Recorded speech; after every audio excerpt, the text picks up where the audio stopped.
All right, guys, day 7, some more quarantine drills. Here's some drills for you to do on your own. Once you get a good, comfortable stance, rock your weight, make sure that you are centered and structured and just feel solid and secure. Now, what I want us to focus on is turning the punch at the end, especially the straight punches. When I used to spar and fight, I would watch my opponent, and if they're flaring the elbow out before they punch, they were telegraphing their shots. And a lot of us probably do that and don't really know that. So let's focus on turning the punch at the end so that we do not telegraph our shot. Again, people like to turn their knuckles early. It helps flare the elbow out. You're telling the opponent that they're about to hit you, you're about to hit them because elbow's coming out. So if you see somebody doing that, just move or defend or counter. But let's not us do that. I like to make sure, again, we're turning the punch, boom, at the end. Now, how do you know when you're turning the punch or not? Here's a little trick that you can do. Stand against a wall. Now, what I'd like you to do is get your shoulder about 1 inch or 2 off the wall and start launching your punches. And if you feel your elbow hit the wall, you're letting the elbow flare out. So do not do that. Allow the punch to twist at the end. So stand along the wall. Let's do 10 jabs, 1 at a time. Hands up, elbows in. Weight center, the balls of the feet. Push off the rear foot. And you don't even have to step. The focus right now should just be not letting the elbow flare out and turning the punch at the end when you actually need to. So it's a straight, direct line. Now, when you bring it back, same thing. Let's bring it back. Twist at the end. Twist, bring it back. So we have a nice, clean, solid structure. That's from ortho. Let's do a southpaw. Same thing. Right along the wall, about a couple inches off. Turn the punch at the end. And I always like for us to do orthodox and southpaw just so that we don't have any holes in our game. We are completely well-rounded. So, southpaw jab, same thing. Turn it at the end. Do not let your elbow hit the actual wall. Just straight out and back, nice and smooth. And this isn't a drill where you have to go fast or hard. Just slow and smooth, and pay attention to your knuckles twisting at the end.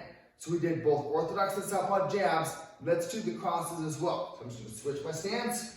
Now my cross. And this is where I personally would flare my elbow out quite a bit on my crosses because it's my power shot and I want to just rip and let the elbow flare out all the time. But let's not, again, do that. Let's turn the punch at the end. Good athletic base. We got 10 of them. I'm not even sure how many that was. Let's say that was 4, huh?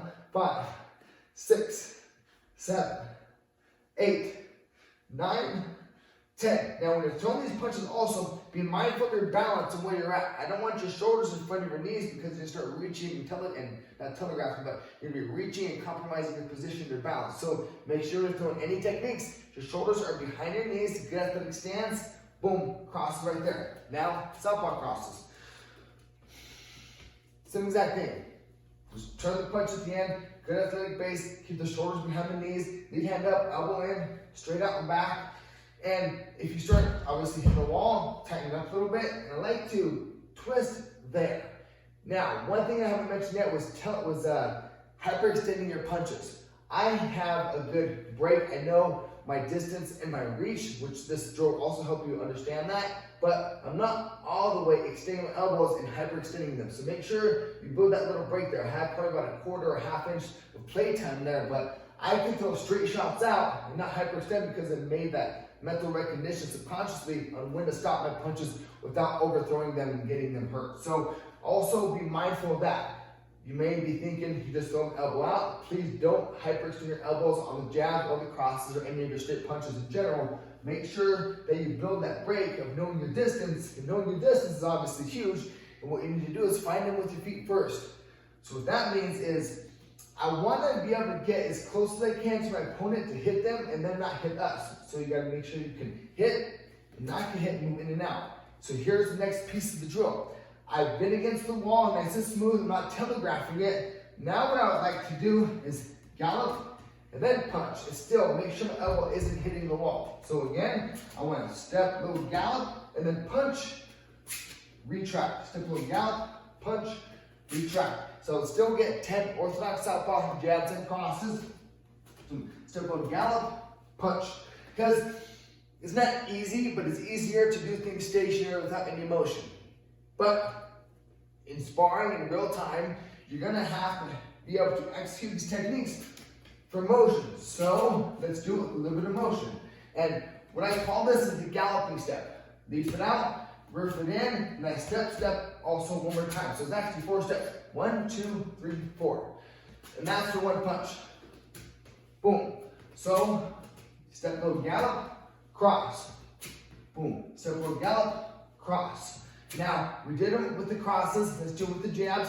Same thing. Step load gallop, jab. And not have an elbow hit the wall. Boom. Step load gallop, jab. And I'm getting the power from the floor through my core into my punches. When I'm doing step load, now the weight's there. So make sure you can do that. Pendulum step, gallop step, whatever you want to call it, but get this drill from motion, or stationary, and then from motion, making it a smooth, seamless entry. Because what I see quite a bit, especially in boxing, people will get there, plant their feet, and then they'll punch. The opponent will move, they'll have to find them, plant their feet, and then punch again. What I would like for us to be able to do is have good, clean technique, straight out and back, then from motion, we're not telegraphing anything. It's a smooth, seamless transition of execution from technique from your motion, rather than planting and then punching. One is punching while we're moving and planting. So make sure you have a good athletic base. Take your time, go slow, straight punches, jabs, crosses, straight out and back, stationary, and then with a little bit of motion. Enjoy, grasshoppers. God bless.